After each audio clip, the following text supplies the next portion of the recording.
اعوذ باللہ السمیع العلیم من الشیطان الرجیم من ہمزہ ونفخہ ونفثہ۔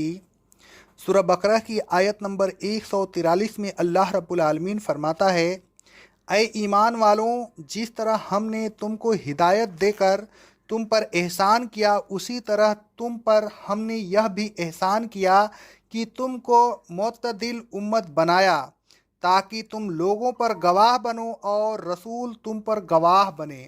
اور اے رسول صلی اللہ علیہ وسلم، جس قبلہ کی طرف آپ اب تک منہ کرتے رہے ہیں، اس کو تو ہم نے اس لیے مقرر کیا تھا کہ ہم یہ معلوم کر لیں کہ کون رسول کی پیروی کرتا ہے اور کون الٹے پاؤں کفر کی طرف واپس چلا جاتا ہے۔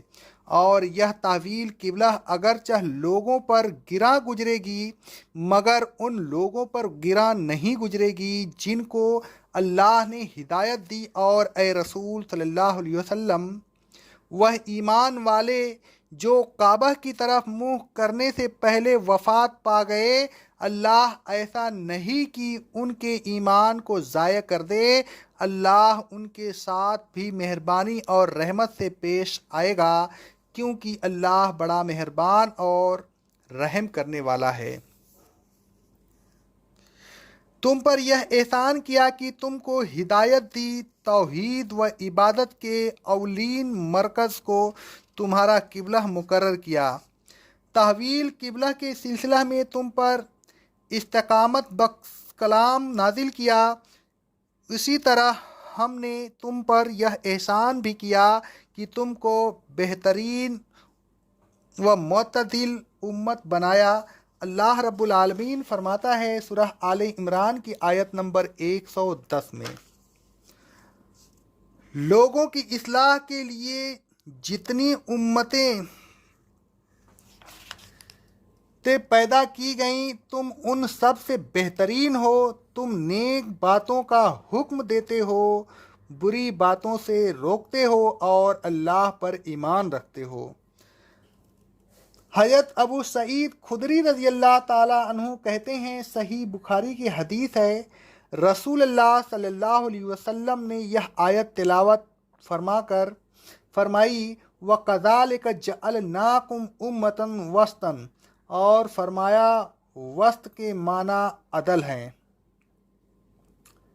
الغرض وسط کے معنی عدل ہیں، یعنی عادل، موسط متعدل، اور یہ ایک حقیقت ہے کہ اس امت میں عدل جیسا اعتدال ہے، افراط تفریط بالکل نہیں ہے، مثلا ترک دینا ہے اور نہ ترک عقبہ، دونوں کا حسین امراج ہے۔ یہی وجہ ہے کہ اللہ تعالیٰ نے مومنین کو یہ دعا سکھائی ہے۔ سورہ بقرہ کی آیت نمبر 201 میں ہے، ربنا آتنا فی الدنیا حسنۃ وفی الآخرۃ حسنۃ وقنا عذاب النار۔ اے ہمارے رب، ہم کو دنیا میں بھی بھلائی عطا فرما اور آخرت میں بھی بھلائی عطا فرما، اور ہم کو دوزخ کے عذاب سے محفوظ فرما۔ نماز اور روزے کے سلسلہ میں اعتدال کو ملحوظ رکھتے ہوئے رسول اللہ صلی اللہ علیہ وسلم نے فرمایا، صحیح بخاری کی حدیث ہے، تم پر تمہارے نفس کا بھی حق ہے، تمہاری بیوی کا بھی حق ہے، لہٰذا روزے بھی رکھو اور افطار بھی کرو، رات کو نماز بھی پڑھو اور سویا بھی کرو۔ حضرت انس رضی اللہ تعالیٰ عنہ فرماتے ہیں، صحیح بخاری کی حدیث ہے، ایک دن رسول اللہ صلی اللہ علیہ وسلم مسجد میں داخل ہوئے تو آپ نے دو ستونوں کے درمیان ایک رسی لٹکی ہوئی دیکھی۔ آپ نے پوچھا، یہ کیا ہے؟ لوگوں نے کہا، یہ زینب کی رسی ہے، جب وہ تھک جاتی ہیں تو اس میں لٹک جاتی ہیں۔ رسول اللہ صلی اللہ علیہ وسلم نے فرمایا، اسے کھول دو، تم میں سے ہر شخص اس وقت تک نماز پڑھے جب تک نشاط باقی رہے، جب تھک جائے تو بیٹھ جائے، یعنی نماز پڑھنا بند کر دے۔ رسول اللہ صلی اللہ علیہ وسلم فرماتے ہیں، صحیح بخاری کی حدیث ہے، اتنے ہی اعمال کرو جتنی تم میں طاقت ہے، اس لیے کہ اللہ تو نہیں تھکتا، ثواب دیتا رہے گا، تم ہی تھک کر بیٹھ جاؤ گے اور ثواب ملنا موقوف ہو جائے گا۔ رسول اللہ صلی اللہ علیہ وسلم فرماتے ہیں، صحیح بخاری کی حدیث ہے، جس نے ہمیشہ روزہ رکھا اس نے ایک بھی روزہ نہیں رکھا۔ رسول اللہ صلی اللہ علیہ وسلم فرماتے ہیں، صحیح بخاری کی حدیث ہے، اے مسلسل بغیر افطار کے روزے نہ رکھو۔ رسول اللہ صلی اللہ علیہ وسلم نے سحری کھانے کا حکم دیا، آپ نے فرمایا، صحیح بخاری اور صحیح مسلم کی حدیث ہے، سحری کیا کرو اس لیے کہ سحری میں برکت ہے،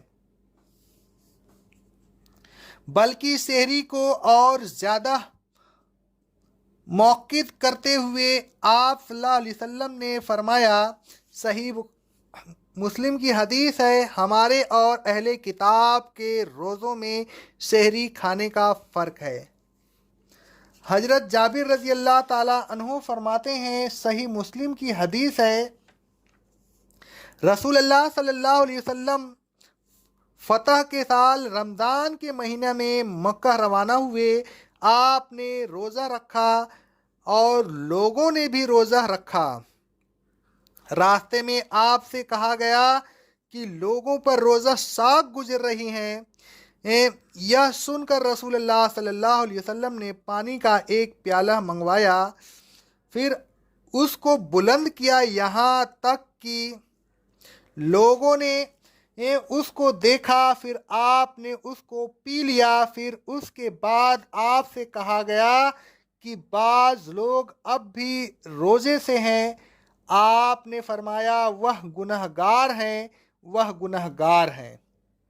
رسول اللہ صلی اللہ علیہ وسلم فرماتے ہیں، صحیح بخاری کی حدیث ہے، زکوٰۃ میں لوگوں سے ان کے بہترین مال نہ لو، لیکن گھٹیا اور ناکارہ مال دینے کی بھی ممانعت ہے۔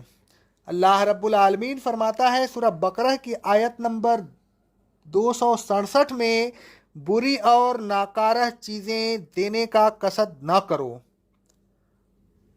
سورہ الفرقان کی آیت نمبر 67 میں اللہ رب العالمین فرماتا ہے، اور رحمان کے بندے وہ لوگ ہیں جو خرچ کرتے ہیں تو نہ فضول خرچی کرتے ہیں اور نہ کنجوسی، بلکہ ان دونوں کے درمیان میانہ روی اختیار کرتے ہیں۔